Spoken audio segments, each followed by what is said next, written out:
ও সাহেবা ও সাহেবা ও সাহেবা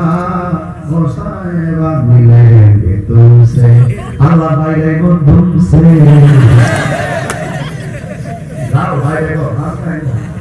গতকাল নবীগঞ্জে মাহফিলের ভিতরে একটু সমস্যা হয়ে গেছিল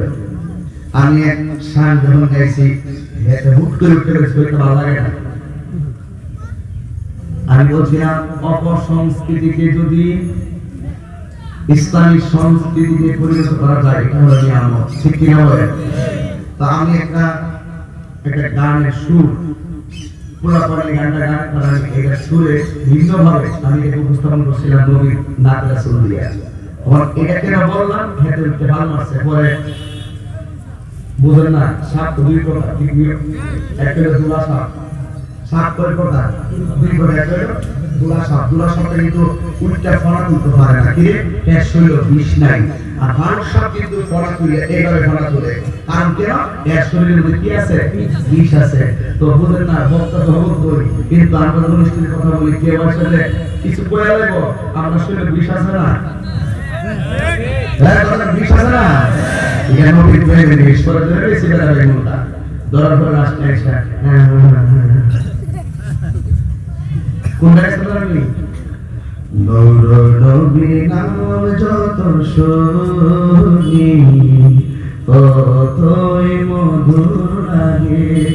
আচ্ছা এটা কি খারাপ ছিলাম এটা থেকে দুইটা ভালো লাগে না বলে দাঁড়া ধরেছে পুরো নূর নবী আমি হাতে লেখা নূর নবী নাম যত শুনি ততই মধুর লাগে ততই মধুর লাগে একবার দেখা দাও নবীজি একবার দেখা দাও নবীজি যদি মায়া লাগে এটা ঠিক আছে খারাপ লাগছে আমি কোন সুতার উপর করছি এটা তো বুঝাই যাচ্ছে না আবার আরেকজনকে কই দিতে ভালো লাগে না আবার ইহা নকুল কই না আবার ধরে না আমি ইগলের গান গাওয়া আমার মতো এত সুখী নয় তো কারো জীবন নয় তো কারো জীবন এটা শোনা গেল আমার তো চাইছি খারাপ লাগছিল না গান করে এইভাবে বুকে ধরে যত ফুল ফোটালাম সে ফুলের কাঁটা ছাড়া কি পেলাম ভাগ্যের বলিয়া সেই না কেন নিয়তির কাছে বারে বারে হেরে যায় মানুষে আমার এসে আমার মতো এত সুখী নয় তো কারো জীবন কেমন লাগছে মুসেনি বক্তা না হতে পারে কি করে তুমি কেমন দিলে মানুষের কেউ বাদ থাকতে হবে তা আমি এর বাবা সুন্দর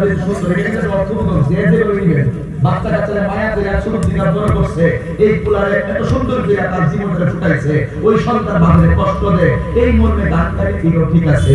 যেন গানটা যেন অর্থবোধক হয় কথা ঠিক না ঠিক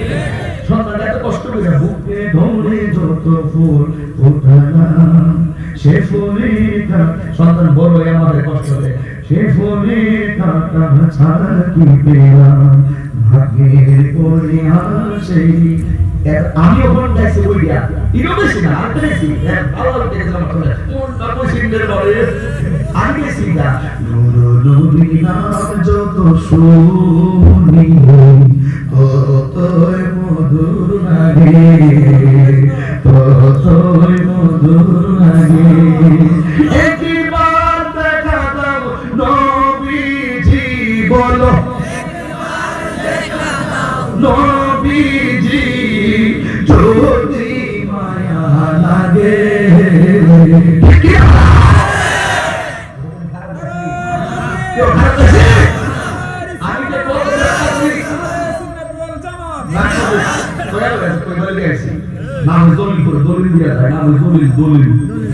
আমি কত কৌশলে তোলা ভালো হবে ছলে বলে কৌশলে মাহফিলের দিকে দাবি করার জন্য চেষ্টা করি আর কি। এক দেখেন আমি আরেক জায়গা দিয়া ওই যে একটা যে পাহাড়ি গান আছে না, চম্পা ফুটেছে চাঁদি ফুটেছে আর সুবাসে ময়নায় আমার বাজিল হলে উলামার দিকে ডাক দিছে তার আমি কইলাম তো এটা শুনে আমি একটা বানাইছি গজল। জানে রচে প্রাণে রচে আমি যে ভালোবাসি নবীকে, নূর এসেছে নূর নবী এসেছে, নূর এসেছে নূর নবী এসেছে, সেই নূরেতে সারা জাহান আলো হয়েছে। ঠিক না? আমি চিন্তা করি কি আর বিয়াদটা চিন্তা করি কি, এজন্য বললাম যে তোদের কারণে আজকে মহিলা পুরুষে দাঁত লাগানোর আসর হয়, আমাদের কারণে সেই দাঁত লাগানো বন্ধ হয়। বুঝলে বুঝ, না বুঝলে তরমুজ।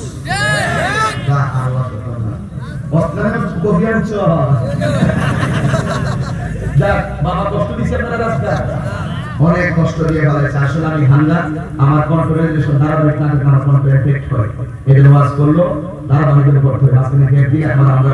ওয়াজের শুরু আবার স্ক্রিপ্টার অনেক সময় লাগে এই জন্য আমি কালেকশন দিচ্ছিলাম যেন সবকিছু রানিং হয়। এরপর রাত দুইটা মাফি আছে একটি কথা বলি বাজার গভীর চিন্তায় ছন্দ হয়, ছন্দে একটা ছন্দে একটা শান হয়, শানের ভিতরে একটা সুর পয়দা হয়, যে চিন্তায় যে ছন্দে যে শানে যে সুরে আল্লাহ এবং নবীর গন্ধ পাওয়া যায়, আল্লাহ এবং নবীর প্রেম পাওয়া যায়, সেই গান সেই শান কখনো হারাম হইতে পারে না। ঠিক না ঠিক? আল্লাহ আমাদের সকলকে বোঝানোর তৌফিক দেন, আমিন। আর গানটা গাইবেন না, এবার আমাদের যে সঙ্গীত গুলো এগুলো গাইবেন। আর আমি প্রায় সময় বলি এইভাবে যদি গান গান ও সাহেবা ও সাহেবা ओ साहिबा मिलेंगे तुमसे अल्लाह भाई देखो तुमसे जाओ भाई देखो फेरेस्ता भाई देखो चलते पता नहीं ठीक मेरे ठीक फेरेस्ता भाई देखो चलते नबी शान गाइबेन আমি আমার মত একজন আমার একটা হুজুর আমি যে মুখের মতন ওয়াজ করতে পারি না, আমি এই মুখ না আমি দাবি হিসাব আমি আমার মত আমি যেভাবে বুঝি যে আমার পাবলিক আমাকে রিসিভ করতেছে এবং আমার কথা রিসিভ করতেছে, ধীরে ধীরে সুন্নিদের জয় গান হচ্ছে, আমি এই পথটা থেকে দূরে যেতে পারবো না। কথা ঠিক না ঠিক? সারা দুনিয়া রাস্তায় গেলে দোষ নাই, কাহিনী বললে দোষ, যা বলতে থাক তারা পিছনে গিয়ে উদয় কর, আমি সামনে চাইতে থাকি।